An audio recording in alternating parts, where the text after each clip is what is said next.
Yaakov chapter 3. Hakeem, a lot of y'all shouldn't become teachers.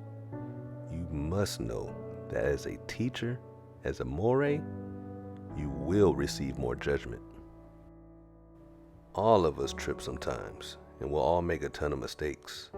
If someone could always control their mouth, man, that would make them perfect, because they would also have the power to control everything else they do. You know how if we put a bit in a horse's mouth, then they'll obey us? We get control over them to turn their whole body? And think about ships as well. As big as they are and as strong as the winds might be, a small rudder could steer a huge ship wherever the captain wants it to go. In the same way, the tongue, even though it's small, it can brag about big things. You can talk yourself in all kinds of situations. You know how a small flame can start a huge forest fire? Well, our tongues are that kind of flame.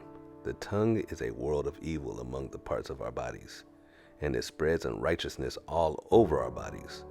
The tongue sets our lives on fire, and it itself is set on fire from hell. Mankind can tame and control every type of animal, no matter how big or dangerous it may be. But no one is able to tame the tongue. It's wild, evil, and full of deadly poison.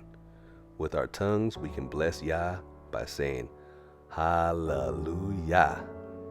And with our tongues, we can curse people who are made in the likeness of Yah. Go figure. The same mouth can produce blessings and cursing. But Mishpachah, that ain't how it's supposed to be. Does clean and dirty water flow out of the same fountain? Mishpachah, do fig trees produce olives or a grapevine produce figs?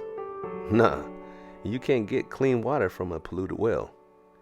If you're wise and understand Yah's instructions, prove it by living a wise life.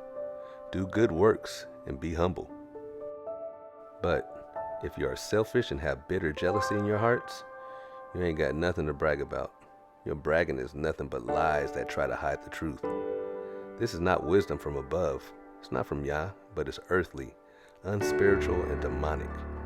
Whenever there is jealousy and selfishness, you will find dysfunction and all kinds of evil being done. But the wisdom that comes from above, the wisdom that comes from Yah, is like this. First, it's pure. Then it's also full of shalom. It's gentle, always ready to obey. The wisdom is filled with compassion and good fruits. This wisdom is always fair and honest. And those who are peacemakers give out peace, shalom, and in return, they give back righteousness.